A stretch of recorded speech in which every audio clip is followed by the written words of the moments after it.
Komið sæl og velkomin í 21 umræðu og fréttaþáttin okkar hér á Hringbraut. Verðum hérna næsta klukkutíman. Sigmundur Ernir fær til að mynda til sín grafískan hönnuð. Það Örn Gunnar Gíslason og hann með mjög skemmtilega skrýtna og bók merkingar og bóli og sitt hvað fleira. Við sjáum það í lok þáttar. En síðan það Björn Jón Bragason sem ætlar að fá til sín í betri stofuna líka. Hann Sigur G. Steinþórsson sem maðurinn á bak við gull og silfur. Við þekkjum þetta.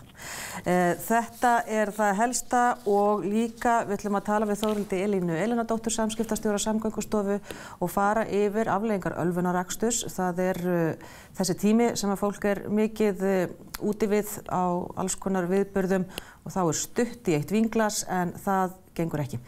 Við ætlum að kíkja aðeins á þetta en fyrst byrjum við á þessu. 30.000 Íslendingar fara á eftirlaun á næstu 10 árum. Á næstu árum mun fólki á eftirlaunum fjölga meira en á vinnumarkaði. Eftir 25 ár verður 15 þjóðarinnar á eftirlaunum. Þetta eru staðreyndir, við erum að breytast sem þjóð þar að segja, við erum að lifa lengur og svo framvegis. En Gunnar Baldvinsson, viðskiptafræðingur og framkvæmdastjóri Almenna lífeyrissjóðsins, hefur rætt hve afdrifaríkar ákvarðanir við þurfum að taka til að búa í haginn fyrir efri árin sem fyrir en varir verða komin. Öll viljum við njóta góðra eftirlauna og ekki þurfum að hafa fjárhagsáhyggjur, en það að mörgu að hyggja. Gunnar, velkomin. Takk fyrir. Sko, þú hefur komið hingað áður á Hringbraut og rætt þessi máli. Nú ertu komin með þessa bráðfínu bók sem nefnist þessu skemmtilega nafni Lífið á efstu hæð. Þarna að taka saman aðgengilegt fyrir bara leikmann eins og mig, til þess að átta mig á því hvernig hægt að undirbúa sig, en kannski bara fyrst hversu burðugt lífeyrissjóðakerfið til þess að taka við þessum breytingum, til að bregðast við þessum breytingum og halda okkur öllum uppi? Já, ég held að við séum með heppin að því leyti að við eigum mjög öfluga lífeyrissjóði og kerfið þannig að við erum skyldu að greiða hlutalaunum í lífeyrissjóði. Flestir greiða í dag samtals 15,5%, það að segja með eigin framlagi og framlagi launagreiðenda og það myndar góðan grunn. Við fáum síðan líka lífeyri frá almannatryggingum en almannatryggingar hafa verið að breytast þannig að hlutverk þeirra kannski frekar að tryggja þeim sem eiga lítil eða engin lífeyrisréttindi að tryggja þeim lágmarksframfærslu en í heildina fyrir okkur flest sem greiðum í lífeyrissjóð og þá náum við að byggja upp þar mjög góðan grunn. Einmitt. Sko eftirlaun, þetta hugtak, það ekki bara greiðslur og lífeyrissjóði. Hvað inn í þessu hugtaki? Hvað inn í eftirlaunum? Já, það góð spurning. Eftirlaun samanstanda, við getum sagt af 4 til 5 tekjuliðum. Skyldusparnaður tvíþættur, sem ég nefndi áðan, annars vegar það að við greiðum í lífeyrissjóð og hins vegar það að almannatryggingar tryggja öllum lágmarkslífeyri. Síðan eru mjög margir með viðbótarlífeyrissparnað sem mjög góð leið til að bæta við eftirlaunin og nokkrir eiga réttindi eða sparnar eftir þeir hafa starfað í útlöndum og það bætist þá við eftirlauninu líka og síðasti liðurinn þá aðrar eignir eða annar sparnaður sem hver og einn hefur lagt fyrir á starfsævinni eða þá fengið með því að minnka við þessi eignir sem að viðkomandi hefur nýtt til að mynda ef menn á að minnka við þessi fasteign að þá geta menn mögulega bætt þannig við eftir. Átt á sparifé vegna þess og svo ertu að tala í hinu málinu fjármagnstekjur. Fólk á hlutabréf eða... Já, bara annan sparnað sem hefur þá myndast sem þá lagður fyrir af launum eftir skatta. Og þannig að eftirlaun ekki bara greiðslur frá almannatryggingum eða lífeyrissjóðum. Þetta samtala af þessum 4 til 5 liðum. 4 liðum ef við horfum á almannatryggingar, lífeyrissjóðir, séreignarsparnað og aðrar eignir annars sparnað og þeir sem eiga svo erlend réttindi til viðbótar, það þá 5. liðurinn. Það nokkuð stór hópur. Það nokkuð stór? Já, það Já, ég var að hugsa að það kannski ekkert margir. Já, en það ótrúlega margir. Já. Þetta kannski ekki stóra fjárhæðir en þetta bætir samt við. Já, áður við förum að því hvernig við getum ráðið kannski samsetningu eftirlaunana, að þá byggjur þessa bók upp svolítið skemmtilega. Já. Að því þú ferð upp hæðirnar. Já. Við byrjum í grunninum. Já. Hvað þar? Já, ég valdi þetta nafn Lífið á efstu hæð svona sem myndlíkingu. Sem koninni þinni leist ekkert ofsalega vel á byrjun. Ekki í byrjun. Sem förum aðeins inn á það. Já.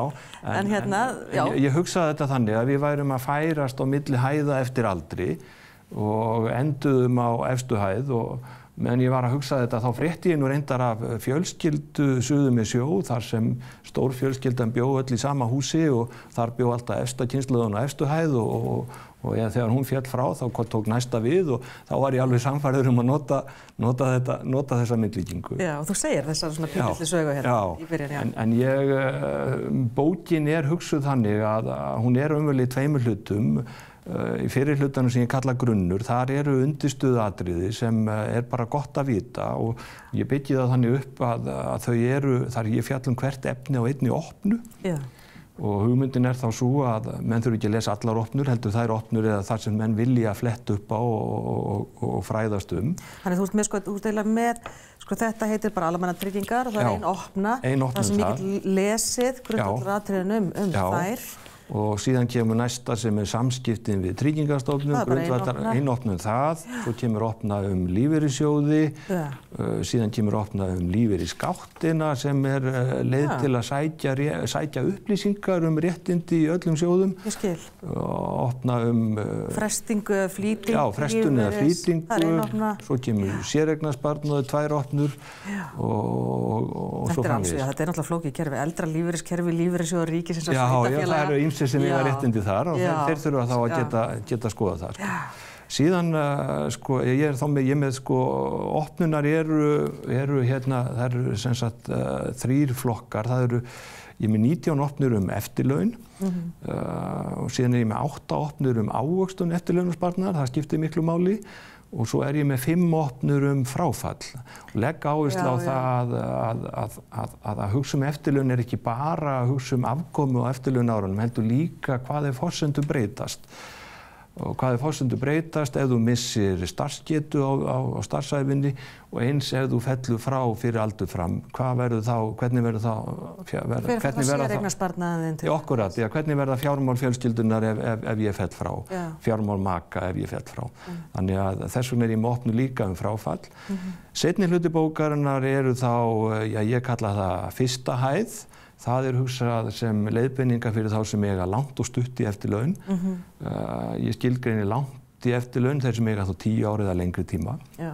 Og það skiptir vissulega máli að huga þessu snemma á ævinni því fyrr sem þú byrjar að hugsa þessi mál, því auðveldara að hafa áhrif. 30 kannski hinn gullni tími. Það gullni tími en ég veit að fólk 30 að hugsa önnur mál en ef það getur gefið sér aðeins tími til að hugsa þessi mál þá getur það verið mjög góð fjárfesting. Já. Síðan fjalla ég líka þau sem eiga stutt í eftirlaun sem ég segja að séu 10 ár eða minna, kannski þeir sem eiga 5 ár eitthvað svoleiðis. Þá mjög algengt að fólk fara að hugsa þessi mál og það ýmislegt sem hægt að gera. Og ég bendi á leiðir til þess. Næsti kafli heitir önnur hæð og það eru þeir sem að byrja á eftirlaunum. Já, standi í dyragættinni. Já, og ég var nú svona þegar ég var að skrifa þann kafla, ég var nú ekki alveg viss í byrjun að þetta væri efni í heilan kafla en þetta ansi margt sem þarf að hugað.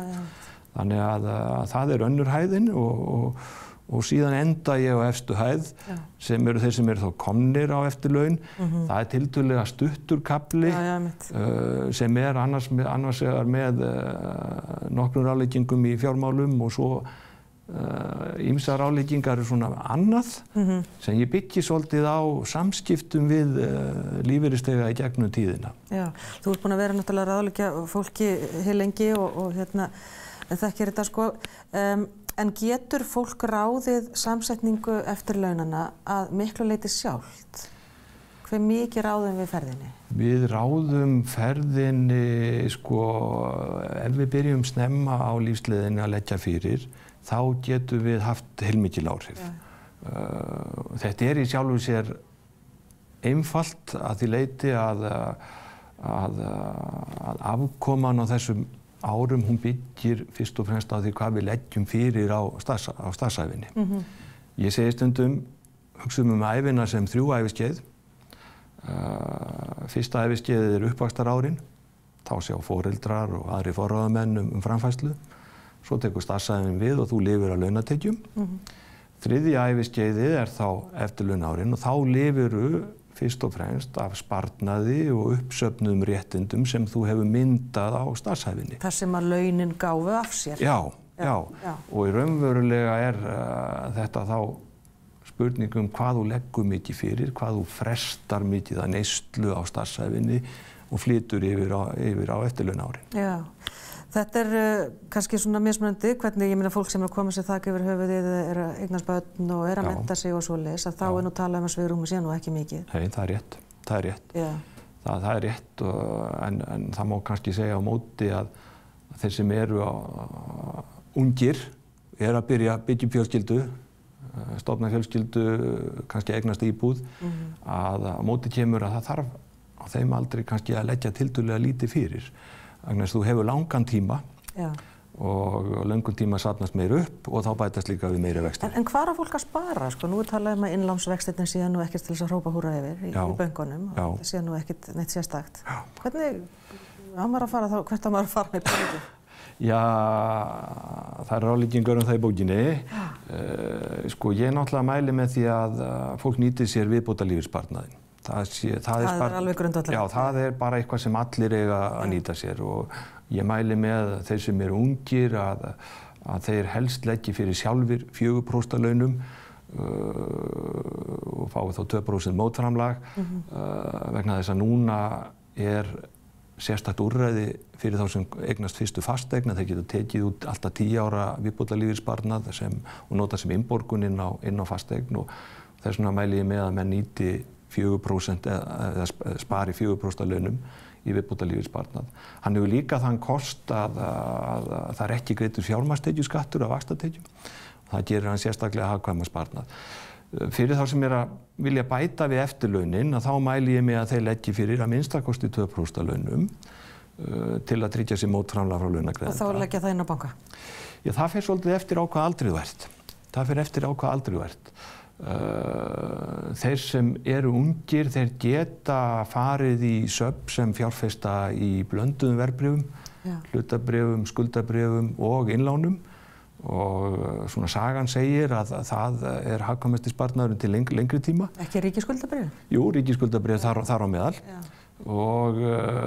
En þeir sem eru eldri, þeir eru kannski þar sem farið að styttast í að tökulífeyris, að ég mæli með að þeir séu þá meira í stuttum skuldabréfum og innlánum. Já, þetta getur maður gert við það sem maður að spara, en maður einhvern tímann orðinn of seinn? Nei, aldrei of seinn. Aldrei of seinn? Nei, aldrei of seinn og svo vil ég bæta við að það er svona eina af mínum grunnráðleggingum að menn reyna að skipuleggja fjármálin þannig að þú sért helst skuldlaus þegar þú ferð á eftirlaun. Þeir sem eru ungir að eignast húsnæði að stilla lánstíma þannig að þú sért búin að greiða upp húsnæðislán þegar þú lætur að störfum. En gengur það upp í dag, við aðstæður í dag, að maður verði skuldlaus? Já, ef þú 65 ára? Já, það gengur upp. Það gengur upp ef þú hugar að þessum lánum, ef þú hugar að þessum málum tímanlega og eins og alltaf, fjárfestir ekki of, þá gengur það alveg upp.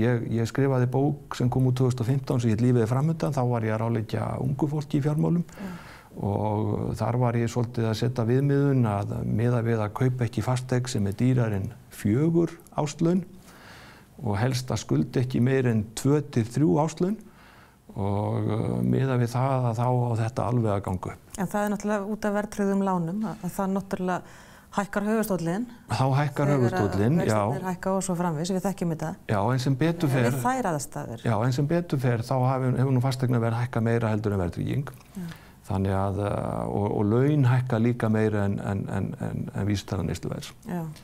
Og ef það helst áfram að þá þetta alveg að ganga upp. Já. Þú nefnir samt hérna 4 góð ráð eftirlaunasparnað, náttúrulega ekki gera ekki neitt, já. Ekki treysta á aðra. Já. Þá ertu að tala að ekki treysta bara á hið opinbera. Já, ég að segja sko kannski fyrsta lagi eftirlaunaárin eru svo dýrmætur tími að þá enginn að taka það áhættu að hugsa ekki þetta fyrir en kemur að því. Þú ert að helst að byrja snemma á ævinni, kortleggja hvað stefnir ég fái mikil eftirlaun, það næg eftirlaun, ef svo ekki, hvað getið þú gert til að bæta stöðu mína. Og síðan segi ég ekki treyst á aðra, þar er ég kannski svolítið að horfa á spáru mannfjöldaþróun, og eins og þú nefndir í upphafi, þá þjóðfélagið svolítið að breytast.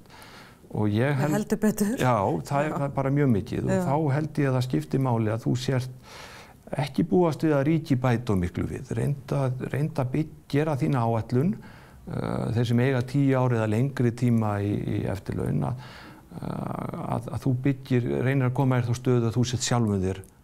Það er alltaf við því að búast að þegar þjóðin eldist, þá náttúrulega verður kannski heilbrigðiskostnaðurinn hærri og svona aldurstengdir sjúkdómar verði þá, ég veit ekki hvort maður að segja byrði, en allavega meir inn í heilbrigðiskerfinu, þannig að peningarnir til skiptana þeir verða minni. Já, þannig að það er ekkert víst að við fáum neitt mikið meira úr ríkissjóði vegna þess. Nei, ég held að ekki ráð fyrir því. Nei, mín spá er svo að almannatryggingakerfið, sú þróun sem byrjuð, að kerfið sé fyrst og fremst til að hjálpa þeim sem eiga lítil eða engin réttindi. Ég held að það muni færast meira í þá veru í framtíðinni. Og þú segir líka hérna númer 4 láttu kjört. Ekki, sko það freistandi að grípa til eftirlaunasparnaðarins. Já. Nú verið að bjóða fólki að nota hann. Já. Til innborgunar. Er það heppilegt? Já, sko. Í þessum fræðum? Já, ég segi sko, það almenna ráðleggingin er svo, þar sem eftirlaunasparnaður ekki freistast til að eyða honum á starfsævinni. Viðbótarlífeyrissparnaður árið 2014, þá varu sett lög sem heimiluðu fólki að nýta hluti hans til að greiða inn á fasteignalán. Já. Og ég mæli eindregið með, þetta úrræði er enn í gildi og gildi fram á mitt næsta ár, ég mæli eindregið með að fólk nýti sér þetta. Þetta er skattfrjálst? Þetta er skattfrjálst. Borgar niður höfuðstólinn. Já, þú færð þarna laun út skattfrjálst. Og þetta nýtist þá til að byggja upp eign og í mínum huga skiptir ekki öllu máli hvort að sparnaðurinn fyrir hægri eða vinstri vasa. Það sem skiptir máli er að þú færð þarna afslátt á sköttum sem verðmætt. Og horfa þá kannski frekar á heildar? Já, svo ef þú gerir þetta þá ertu bara mun eftir því þegar þú hættir að vinna, þú þarft að líta á allar eignir, ekki bara líta á lífeyrissjóðuna, viðbótarlífeyrisparnaðinn sem eftirlaun heldur að horfa á allar eignir. En það er vert að passa upp á að gamla Linda fái nóg samt. En þetta er náttúrulega ein leið, þetta er náttúrulega kannski ekki peningur sem að fer frá manni. Nei. Þá maður takja nefnitt út. En sko, mér langar að spyrja bara alveg á lokum. Landssamtök lífeyrissjóða muni birta núna eftir áramót upplýsingar ávöxtun sjóðana. Já. Og sko, hvers vegna er fyrst núna verið að gera þetta og veita neytendum þá aðgang að upplýsingum, auðveldan aðgang? Sko, ég veit nú ekki nákvæmlega hvað landssamtökin eru að hugsa þarna. Ég var sjálfur þar á vettvangi í mörg ári, ekki lengur.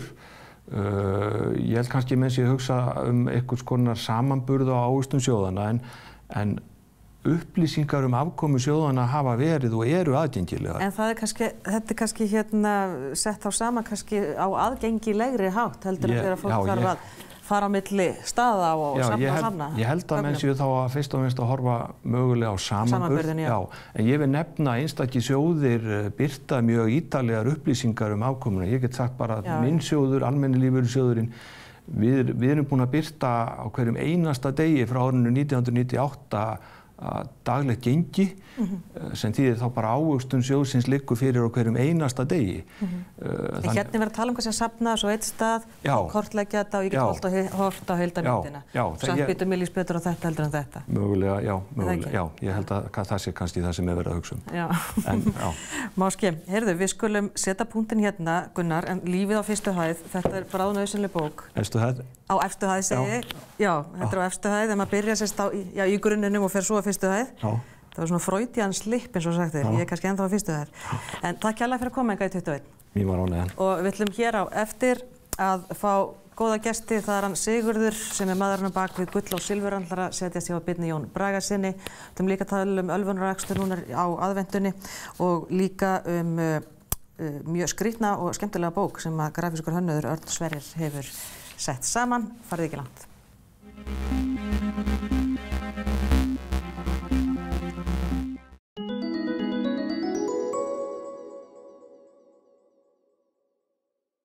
Hasim segir frá ævintýralegu ferðalagi ungs drengs frá Kalkútta til Þorlákshafnar. Þóra Kristín Ásgeirsdóttir skráir ótrúlega sögu götubarns á Indlandi sem ættleitt til Íslands. Heilsuvörur í úrvali, hitapúðar og nuttæki. Hver þarf ekki bandamann í baráttunni við vöðvabólguna? Paff, Grensásvegi. Við höfum framleitt rúm í nær 70 ár, fagmennska í fyrirrúmi, vók fyrir heimilið, Síðumúla og Akureyri. Hugsaðu vel heilsuna. B12X, góður kostur gegn skorti á B12-vítamíni. Fæst nú án lyfseðils í næsta apóteki. Ljósmynda söngljóðabók, líka á Spotify. Já, 75 ljósmyndir og söngljóð, lögin sungin á Spotify. Tindur. Gætum að hjarta landsins.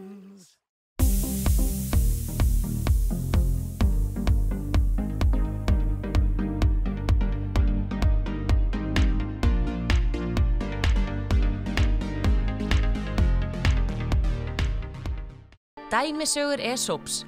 Öll börn elska dæmisögur Esops. Bók sem lifir með þér alla ævi. Klassískt meistaraverk. Dráttarbeisli, hjólagrindur, skíða og hjólafestingar. Víkurvagnar, Hyrjarhöfða 8. Munið eftir Hóls fjallahangikjötinu. Fjallalamb, Kópaskeri. Hátíð í bæ er ný jólahapaþrenna. Tilvalin fyrir jóladagatal hapaþrennunar. Hapaþrennan, skemmtilegt að skafa. Minni matarsóun og meiri sparnaður. Veldu réttina í þinn matarpakka hjá 12 og elda. 12.is er nýja heimilið þitt hjá Heimavöllum. Yfirlit yfir lausar leigueignir á heimavellir.is. Heimavellir, örugg leiga. Húsumsjón eignaumsjónar er ný þjónusta við húsfélög og rekstrafélög þar sem eftirlit og umsjón er með sameigninni. Við minnum á hina ómótstæðilegu jólahnetusteg á Bergson Mathús. Pantanir á info@bergson.is. Sælu rafmagnsbílarnir sem seldust upp í fyrra náðust fyrir jól. Verð frá 15.900. Coffee and Fun á Ingólfstorgi.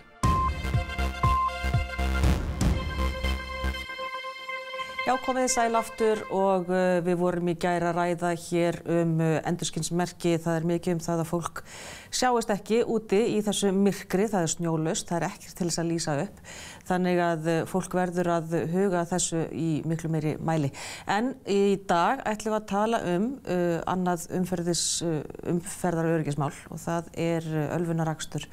Það eru til náttúrulega tölur yfir það hversu skaðlegur hann er og það er aðventan og það er ýmislegt í gangi og við ræddum saman í gær endurskinsmerkin, Þórhildur Elínardóttir, samskiptastjóri Samgöngustofu, en núna er það ölvunaraksturinn.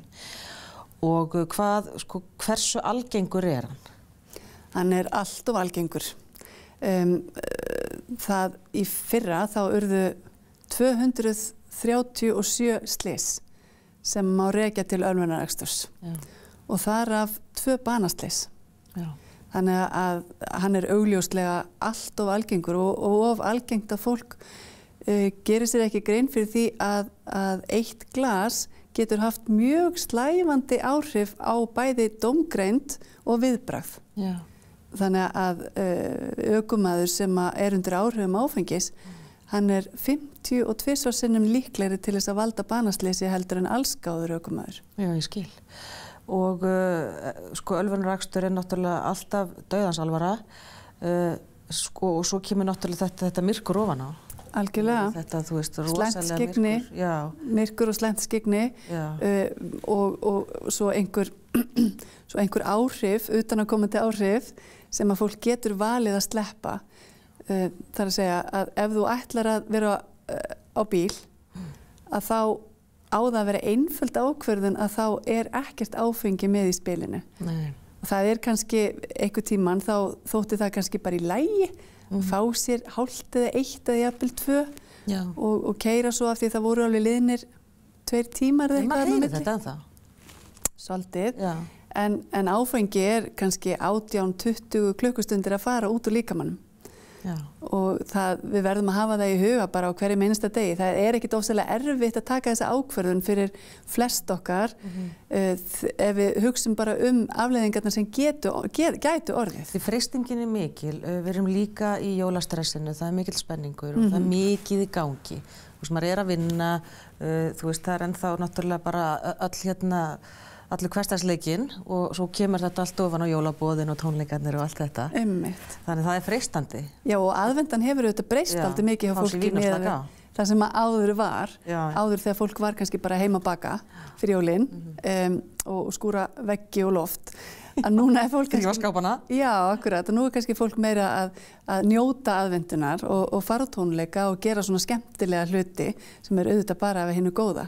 En þá bara að hafa í huga að gera ráðstafanir aðra samgöngumáta heldur en að aka sjálf ef að ætlunin að fá sér áfengi. Já. Þetta í rauninni bara einfallega þannig. En það verður líka með nýjum lögum ekki satt þá má ekkert mælast í þér. Og það mátti aldrei áður. Nei, en núna verður refsimörkin lækkuð enn frekar með nýja frumvarpinu að það verður að lögum, að þá verður refsimörkin lækkuð enn frekar frá því sem nú er. En það breytir því samt ekki að það var ekki í lagi að drekka og keyra og það verður það ekki í framtíðinni og enn síður. Og við hjá Samgöngustofu við höfum lagt mikla áherslu á þetta og erum núna einmitt vorum að gera auglýsingar í herferðinni gegn ölvunarakstri. Já, hann er áhrifaríkar. Já, og það sem við erum að reyna að benda á að okkur finnst ekki í lagi að fólk sem þarf að hafa fulla athygli og við treystum á að hafi fulla athygli, til dæmis skurðlæknar eða kennarar eða tannlæknar. Okkur þykir ekki í lagi að þetta fólk sé undir áhrifum þegar það í sinni vinnu.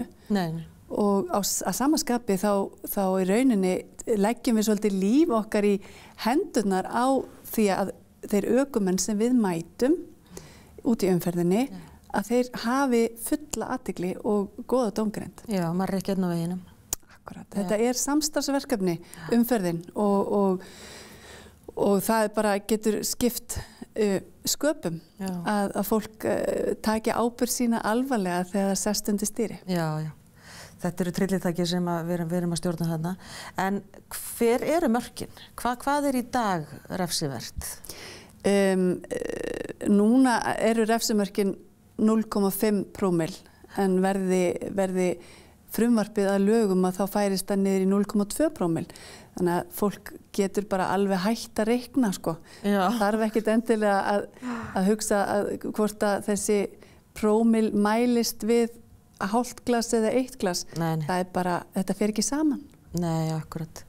Eru ströng viðurlög á öðrum Norðurlöndunum?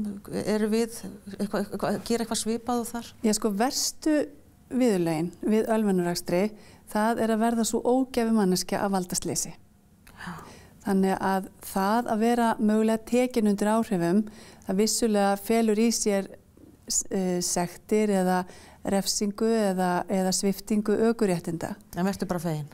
Ef að það skyldi gerast, að þá það eiginlega svolítið bara happ miðað við hitt.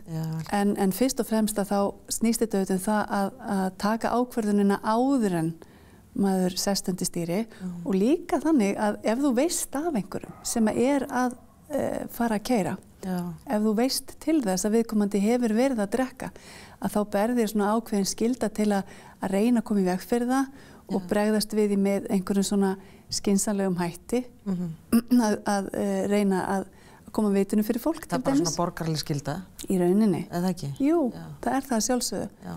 Beita viðkomandi þrýstingi?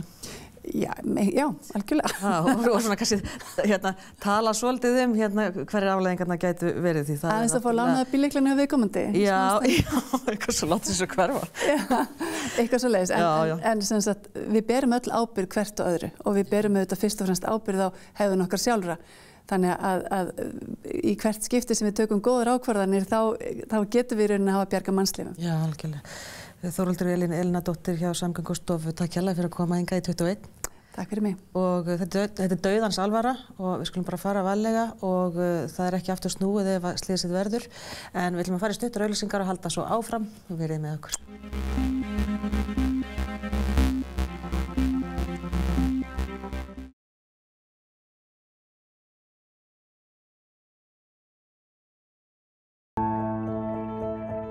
Öll þurfum við stundum á aðstoð að halda. Einhvern sem leiðir okkur áfram.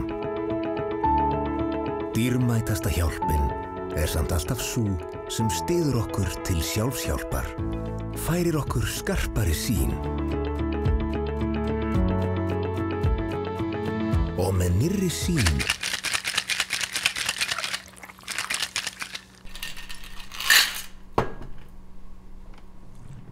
Finnst þér þetta í lagi? En að keyra eftir að hafa fengið sér einn. Finnst þér það í lagi? Lúxusgisting í fallegu friðsælu umhverfi. Láttu drauminn rætast með gjafabréfi á Hótel Grímsborgir. Gleðileg jól. Í Kokku finnurðu fallegar og nytsamlegar gjafir fyrir fagurkeran, sælkeran og byrjandan. Kokka Laugarvegi, kokka.is. Gefðu einstaka upplifun jólin, krauma.is og tix.is.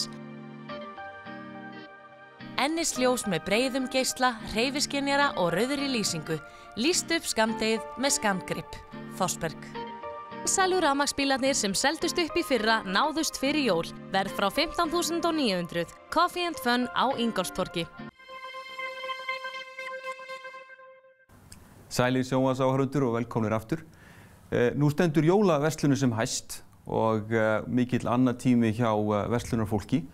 En til að ræða þessum jólaverslunina og fleira sem henni viðkemur ég fengið til mín Sigurð Steinþórsson, gullsmíðameistara, sem er nú oft kenndur við verslun sína Gull og Silfur á Laugavegi. Blessaður og velkomin í þáttinn. Þakka þér fyrir. Þú hefur nú ansi kunnur af þinni inngrein og getur kannski aðeins sagt okkur frá því hvernig það hófst að þú lagðir þig fyrir þessa grein. Já, það var nú tilvíðan. Ég var í myndlistarskóla hérna í Reykjavík og ætlaði að fara annarkvort þá leið að fara í arkitektur. Ég hefur gaman að sköpun og tekníku og því líka. Svo hérna veiktist pabbi sem var gullsmíðameistari og hérna ég fór að vinna með honum og hjálpa honum og svo fór ég bara að læra. Ég kunni svo vel við mig. Ég fekk hérna útrás fyrir hönnun og lifibrauð. Ég gat lifað á því að gera það sem var skemmtilegt í mínum huga. Fór að læra í honum þegar ég var 16 ára. Sko. Já, og bróðin líka, var það ekki? Já, svo kom hann seinna þegar ég var búinn að læra þá kom hann og fór að læra líka. Þannig við erum báðir útlærir gullsmíðar. Og þú ert búinn að vera hansi lengi í eigin rekstri. Hvað er þetta orðið gamalt fyrirtæki? Sko, Gull og Silfur orðið 47 ára. Já. Ég var 24 ára þegar þetta var stofnað eða þegar við stofnaði það. Og þannig að maður var hundgamall í þessu. En þetta er hansi gömul iðngrein hér á landi. Gullsmíðin? Já. Já, eins og margir vita þá þegar víkingarnir sigldu yfir hafið þá fluttu með sér þessi verðmætast var og minnst fór fyrir það var silfur. Og þetta var það mikið silfur og þeir voru smíður þessu alveg fram á miðaldir og fram eftir og lengur með þessu. Sko. Þannig að gullsmíðahefðin eða silfursmíði þá á langa sögu hér og mjög merkilega og tengda bara upp að Íslandsbyggðar. Já. Og þú ert í alls kyns sérsmíði, er það ekki líka? Jú, það hefur nú verið minn aðall í faginu. Smíða svona allt og margt sem aðri nenni ekki að smíða. Eins og hvað? Já, það er allt. Maður er smíða fyrir presta og preláta og konga og biskupa og páfan með þessu. Já. Þannig að þetta er bara margt svona sem að teikningin kemur manni vel. Maður var í myndlistin í gamla daga, sko. Já. Það var ennþá yngri. og það hefur komið sér mjög, ég hef teiknað mikið fyrir fólk. Þegar við vorum að byrja í Gull og Silfri þá var lítill lager, þá teiknaði ég bara fyrir kunnan og það var tilbúið daginn eftir. Og hvað smíðar það fyrir páfann? Ég smíðaði sko á sínu tíma hannaði ég þríkrossin ásamt Ásgeiri Gunnarsinni. Og fyrsta krossin fekk frú Vigdís Sveinbúa og þá var páfinn kom hann í heimsókninga og honum var færður þríkross sem núna í Vatíkaninu í Róm og það gaman að renna þar við og sjá handverkefni sjálfan hjá páfanum sko. Þannig að það gaman að svo ég smíða fyrir Kína forseta, ég smíða fyrir 20th Century Fox, ég á hluti ég er bara vítt og breytt sem er verið að smíða á ólíklegustu hlutum sko. En þetta eru þá líka, þetta er þá heilmikið listsköpun líka og skúlptúrar líka? Nákvæmlega, þetta eru skúlptúrar, þetta er þrívítar stykki, þetta er ekki eins og þetta mála á sléttan flöt sko. Þetta er þetta smíðar hlutin og hann er þrívíður, semst fólk getur hort labba í kringum að þess vegna eins og Stanley Morgan hérna í Ameríku smíðað ósæðlega fallega rós sem að Vísa gaf þeim. Hún var alveg nákvæm eftirlíking af rós sem ég ræktaði í garðinum heima. Þeir eru svo hrifnir að biðja mér að koma til New York og halda sýningu sem ég gerði reyndar ekki sko. En svo ég og Magnús bróðir fórum til Kanada, voru bánir þangað á Samtökum iðnaðarins. Þar var ég að sýna íslenska skartgripi og var að smíða á staðnum. Þar kom einn moldríkur Texas búi. Hann vildi bara kaupa mig með húð og hár og flytja mig til Texas og auðvitað setja fyrirtæki fyrir mig ef ég myndi bara vinna og hanna og smíða og hann myndi semst borga allan kostnað, efni og verkværi og við myndum skipta 50-50. Þá var ég orðinn ástofnginn af konunum minni hérna heima og það er svona, þær hafa áhrif þessar elskur. Þannig að það var nú ekki á þeirri ferðinni sko. En þetta kemur allstað við, þetta er skartgripasmíðin sko. Og ferðamenn hljóta líka að kunna meta þetta, að þeir geta jafnvel fengið þá eitthvað á staðnum eða? Algjörlega sko. Og það er svo líka sem að þeir eru gáttari þegar á komið og panta einhvern hlut, fína hlut. Svo ég leyfti þeim að koma kannski degi eða tveimur seinna og sjá hann verða til. Það finnst þeim alveg opaslega merkilegt sko. Og svona við erum að keppa við innflutning í handverki og sem er raunverulega ekki sanngjarnt vegna þess að við erum að smíða hlutin frá byrjun til enda. En menn er að flytja inn tilbúna hluti og við erum að keppa það. Menn eru jafnvel að hanna hluti hérna heima og framleiða og erlendis og selja á sem íslenska, svona eins og lopapissuna. En nú finnst manni líka að maður búið þetta saman við það sem eru erlendis að verðlag á handverki hérna er tiltölulega lágt miðað við það sem maður sér víða erlendis. Mjög lágt. Fólk trúir ekki fólk sem er vita á þessu. Þekkir þetta erlendis frá þegar við erum að selja eitthvað hlut á 100 skall sem maður myndi segja 400-500 skall í sérsmíða hlutur í útlandum. Þannig að fólk sem getur leyft sér og fattar þetta raunverulega, að útlendingar þeir hérna ekki orð bara. Það er kannski veltið maður líka fyrir sig hvort það þyrfti ekki að verða einhver svona vitundarvakning íslenskt handverk, kannski ekki bara gullsmiði heldur margt fleira sem verið að framleiða hérna. Jú, auðvitað það að vera. Þetta er náttúrulega okkur sjálfum að kenna sko að við ekki nógu mikið athygli á þessu. Við höfum fullt af fínum handverksmönnum hérna og gullsmiðum og hönnuðum og þannig að þetta getur verið bara virkilega þessu verið að leggja áherslu á þetta sko. Einmitt í svona litlu samfélagi þá á það vel heim að koma þessu á framfæri. En nú líður á jólum og kannski þú ætla að sé það kannski síðustu halvu öldina hvernig jólagjafirnar hafa þróast. Hafa þær breyst mikið? Já, þær hafa þróast þó nokkuð mikið sko. Ég man þegar við vorum búin að vera 2-3 ár í Gull og Silfri þá fórum við að flytja inn demant og smíði í kringu þá var þetta nánast óþekkt hérna sko. Sem dæmi sko. Og settum mikið af þessu. Nú er allir konum með demantar sem er bara, þetta er også gjörbreytt, fólk hefur samanburð erlendis frá það fyrir hverju viku til útlanda sem er jafnvel og þannig að þetta er í staðinn fyrir að fara bara með vorskipunum í gamla dag. Þannig að fólk hefur alltaf samanburð og við verðum bara að standa okkur. En hverjar eru svona vinsælustu jólagjafirnar núna kannski eins og eiginmenn eru að kaupa kannski skartgripi fyrir eiginkonuna? Já, það hringurinn alltaf vinsæll, sko. Svo gaman að ég menna að keypti kannski hringi í fyrra, svo kom maður í ár og þá vilja þær hálfsmenn í stílu hringi sem ég keypti í fyrra. Já. Svo lokkurinn, jafnvel, þú getur leyst jólagjafa vandamál 4 ár fram í tímann, sko. Já, já. Það mjög góð lausn, það mér alltaf í vandræðin, sko. Já, já. Það gaman stundum á Þorláksmessu, ég tala ekki á aðfangadagmorgun, þá menn voru aðeins svo lengi í skötunni kvöldi áður. Og svona ekki mjög vel fyrir kallaðir, þá benda stundum blindandi í hilluna og fá svo sjokk þegar sjá verðið, sko. Bentu vitlaust. Nei, það, þú veist, þetta er opbóðslega skemmt, þetta er eiginlega uppskeri tími hjá gullsmiðum, sko. Það má segja það eins og bændur smal á haustin, þá erum við búin að vera að vinna því að smíða lager sem við vonumst til að seljast komandi jól. Og ef allt gengur upp, þá lifum við áfram. Þetta er svona svolítið áhætta í raun og veru líka. Það er allt lagt undir, sko. En þetta er náttúrulega mikið álag á öllum sem við erum að starfa í verslunum á þessum tíma, en mjög skemmtilegt líka. Það er líka, ég starfa nú lengi í verslunum, það er mikið sama fólki sem að sá einmitt sem kom til dæmis á aðfangadagsmorgun. Þú kannast við það líka kannski? Já. Við hefum sömu kúnar, þegar við erum líka orðin svona gamalt fyrirtæki sem okkar, næstum hálfar aldar gamalt, þá hafa menn komið sem vera verslunarvörður gegnum árum með börnin sín sem þá voru orðin fullorðið fólk, sko. Og er að kynna mig fyrir gullsmiðinu sem hann á að versla við eða hún eftirleiðis að góður reynslu viðkomandi, sko. Þannig, þú veist, það er konar kannski 2 kynslóðir, jafnvel meira inn í fæið, sko. Það er ekkert algengt að menn eins og ég er búinn að vera yfir hálfa öld í fæinu, sko. Og dóttiðin líka, er ekki gullsmiður? Dóttiðin mín er gullsmiðarmeistari líka, mjög efnileg, föður betrungur ef eitthvað. En þú hefur haldið tryggð við miðbæinn og kannski á sama tíma og kannski náttúrulega verslunin hefur kannski svona dálítið fært annað á þessum 50 árum. Jú, ég er algjör miðbæjamaður. Ég fættur upp á Skólavarholtinu í lítilli götu sem heitir Hafastígur. Lítið þörgata sem margir vita ekkert af. Þar fættist ég í heimahúsi, þannig að ekki einu svona spítala, sko. Þannig að ég fættist Skólavarholtinu og ég hef alla minn starfsferil. Fyrst var ég lærði á Steinþór Jóhannes, ég fæði minn Steinþór á Laugavegi 30. Svo var ég með eigi verkstæði smá tíma á Laugavegi 20.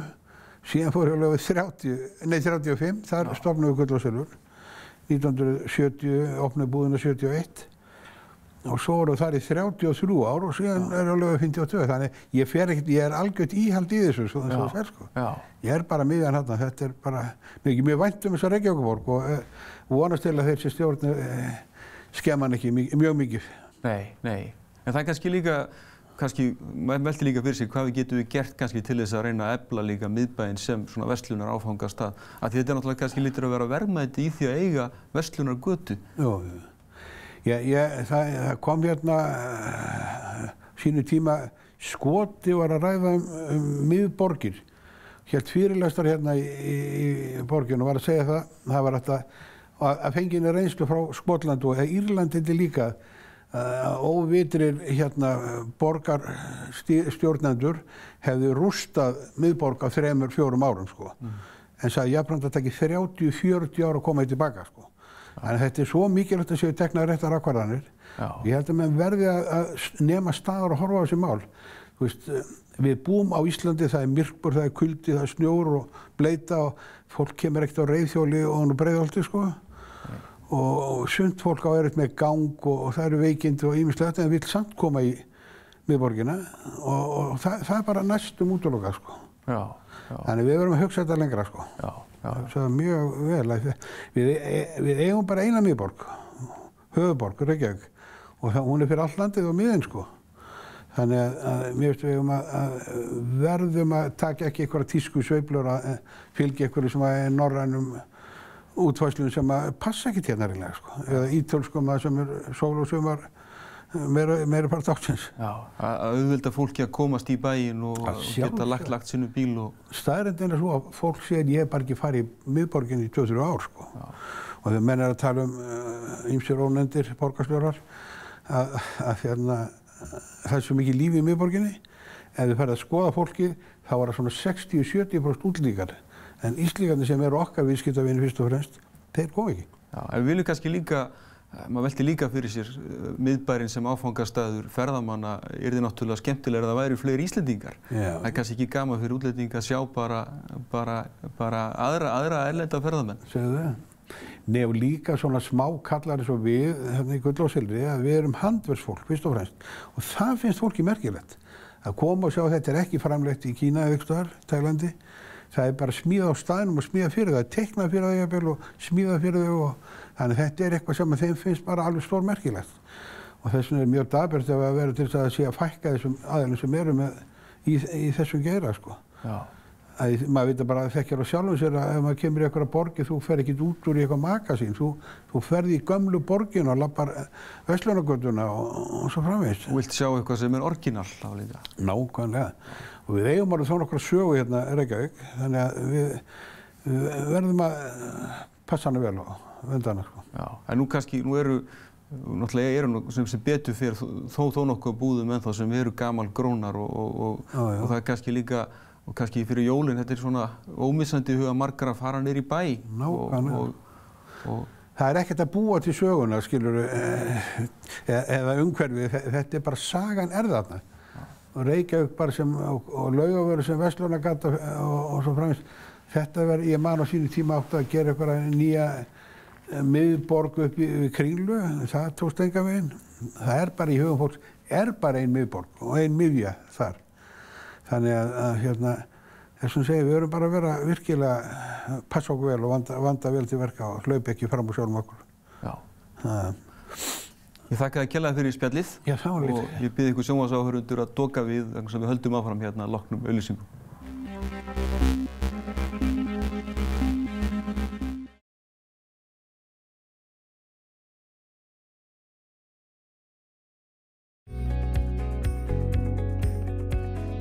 Gefðu gjöf frá frægustu hönnuðum heims. Epal. Gjafakort Bónus er gjöf sem kemur á góðu nótum fyrir alla og fæst í öllum verslunum Bónus. Sparaðu tíma og fyrirhöfn, gefðu gjafakort Bónus. Allt svo mátulegt. Kormákur og Skjöldur. Skólavörðustíg og Laugavegi.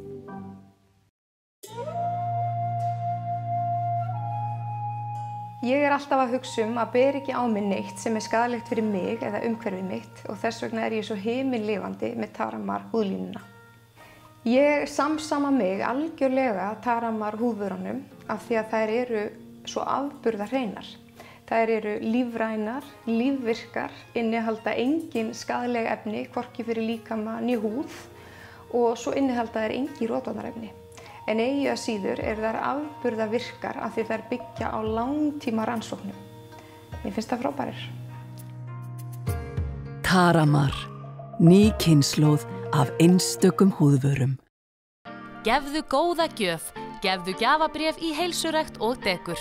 Vörklass. Gandreið á Geimöld er seinna bindi af sjálfsævisögu Ragnars Arnalds, fyrrum þingmanns og ráðherra. Tindur. Ívar Hauksson kynnir sérsniðnar golfferðir til Spánar allt árið á Mar Menor. Allar upplýsingar á Facebook. Hvernig væri að renna suður með sjó og fá sér góðan mat og góðan bjór?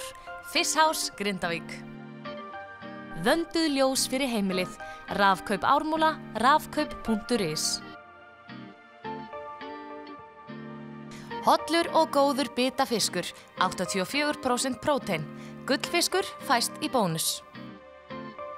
Er nýja heimilið þitt hjá Heimavöllum? Yfirlit yfir lausar leigueignir á heimavellir.is. Heimavellir, örugg leiga. Glæsileg skötuveisla í hádeginu dagana 21., 22. og 23. desember. Bergson, R.E. Njótið aðvendunar. Starfsfólk okkar vinnur til klukkan 18 á virkum dögum. Vefurinn stendur vaktina eftir það. Paff. Sælu rafmagnsbílarnir sem seldust upp í fyrra náðust fyrir jól. Verð frá 15.900. Coffee and Fun á Ingólfstorgi. Ein sérkennlegasta bókin sem kemur út fyrir þessi jólin heitir því ágæta nafni Bólur dagsins, The Daily T-shirt, og á forsíðunni eru kerti sem brenna í báða enda og hér flettir maður í gegnum þá sköpunargleði sem ríkti í kjölfar hrunsins, efnahagshrunsins sem var fyrir 10 árum og við höfum notað hana tíma á undanlinnum vikum til að fjalla svolítið eftirmál hrunsins sem eru ennþá í fersku minni. Örn Smári Gíslason sestur fyrir frá mig, höfundur þessara bókar, afskaplega skemmtileg. Þakka fyrir. Og maður drekkir sér í blaðsíðurnar hennar. Og hér sér maður svona þessa sköpunargleði sem einkenndi mánuðina eftir hrunið þegar að þjóðin í fyrstu fékk sjokk en svona reis svo upp á afturlappirnar og fór að gera ýmislegt, mótmæla og skapa og svolítið að finna sjálfa sig upp á nýtt. Hver svona hugmyndin að baki bókarinnar?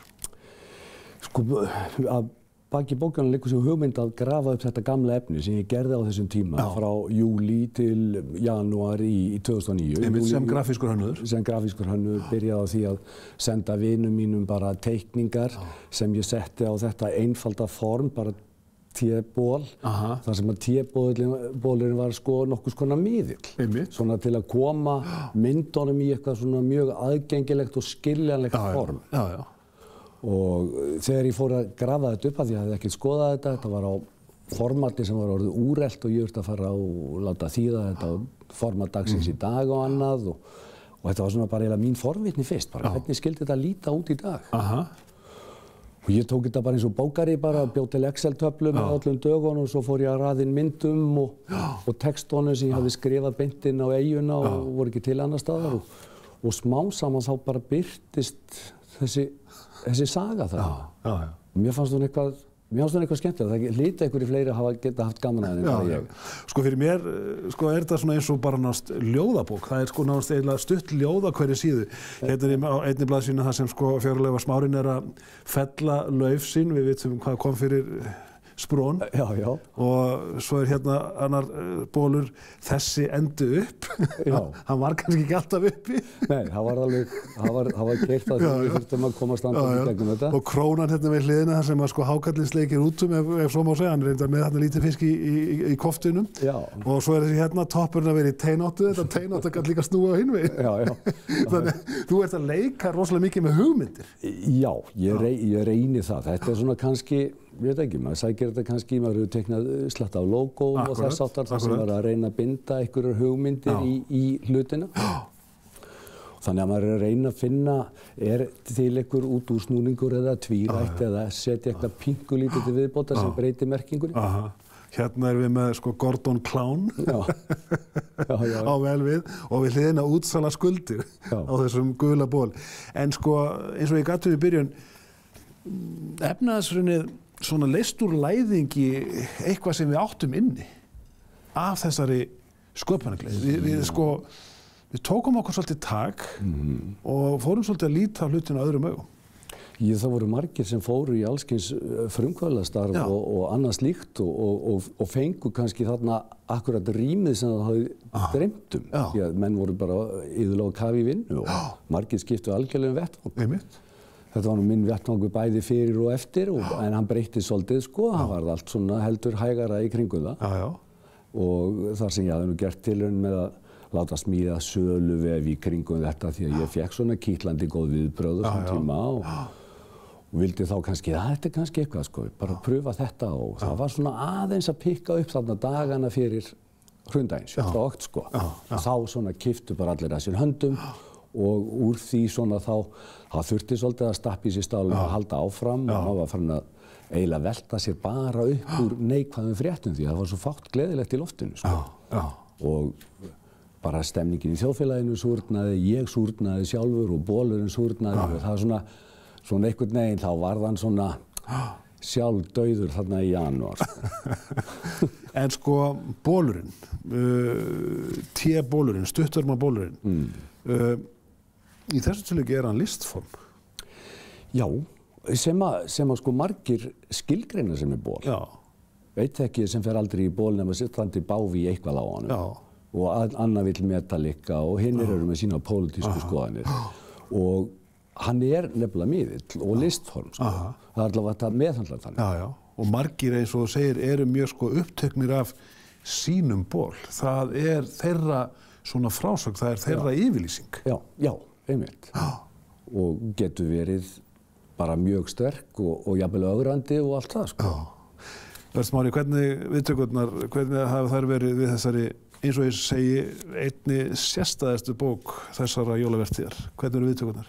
Viðtökurnar eru bara prýðilegar. Ég er búinn að koma þessu í núna í nokkra búðir og við félagarnir sem eru með lítinn hönnunarklasa í Bolholtinu vorum að setja í loftið söluvef í gær sem á svona að vera, sem við hugsaum sem farveg fyrir svona okkar afurður en ekki þegar við erum ekki að vinna bara fyrir kúnan okkar. Þannig að það er búið að vera mikið að snúast. Hérna er ein losing, big time. Þetta er óbúslega svartur húmor. Já, þetta voru þessar sko gluggabréfa sprengjur. Það kom bara eitthvað óvænt inn bréfalúgur hjá þér. Stelpur eru betri strákar hérna. En skammast þín ekkert? Þarna var ég farin eitthvað að reyna sko líka ögraðins strákonum. Það er rosalega gaman að hlæja þessari bók og hún eiginlega svona, þetta er svona sólargeislín í skammdegið. Já, ég held það sko. Hún er svona, sko hún er náttúrulega fljótlesin, auðlesin. Einhver sagði að þetta væri svona coffee table bók sko. Akkurat. En Bolurinn sjálfur, hann vil meina að þetta sé svona closet bók sko. Til aðmikið með þessa fallegu klósettbók. Þakka þér fyrir. Það er Smári Gíslason með þessa yndislegu bók það sem að svona stuttarmabólitir túlka efnahagshrunið í einni lítilli bók sem hendar inn á klósett. Skiptum við yfir í aðra sálma. Það er einmitt það, en við þökkum fyrir okkur í kvöld á þessum þriðjudegi. Það styttist til jóla en við verðum hér samt sem áður aftur á morgun. Takk fyrir að horfa og verið sæl.